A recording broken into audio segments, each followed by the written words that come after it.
We are not influencers, we are witnesses of God. ఏదో ఎవరో మమ్మల్ని చూస్తారు, ఎన్ని లైక్స్ వస్తాయి, ఎంతమంది మంచి కామెంట్స్ పెడతారు, వీడియో ఎంత వైరల్ అవుతుంది అనేది కాదు. ఇన్ఫ్లుయెన్సర్స్కి ఏం కావాలి? మా ఇన్ఫ్లుయెన్స్ వారి మీద ఎంత ఉందో చూస్తారు.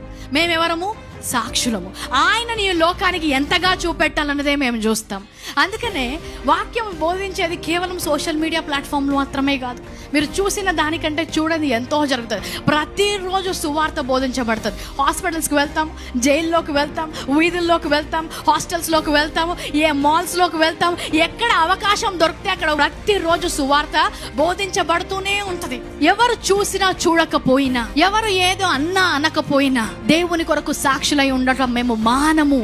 ఎందుకంటే ఆయన మాకు ఇచ్చిన ఆజ్ఞ, అది దట్ ఈస్ ద కమిషన్, అది మాకు ఇవ్వబడింది. యెరూషలేము, యూదయ, సమరయ, భూదిగంతముల వరకు సాక్షులై ఉండాలని. సోషల్ మీడియా వస్తే అది వాడుకుంటాం, లేకపోతే మా కాళ్ళను వాడుకుంటాం, మా చేతులను వాడుకుంటాం, మైక్ వాడుకుంటాం, నోరు వాడుకుంటాం.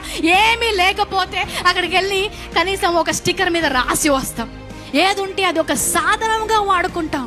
కామెంట్స్లో రాస్తారు, ఇలాగుండద్దు క్రైస్తవ జీవితం అని. 4 సంవత్సరాల నుంచి అదే వీధిలో అదే ఇంట్లో ఉంటున్నావు, ఒక్క వ్యక్తి కూడా నువ్వు క్రైస్తవుడు అని తెలియదు, కానీ నువ్వు మాత్రం క్రైస్తవుడు ఎలాగ జీవించాలో కామెంట్స్లో రాస్తావు. క్రీస్తు కొరకు పరిమళ వాసనగా మేము ఉంటాం.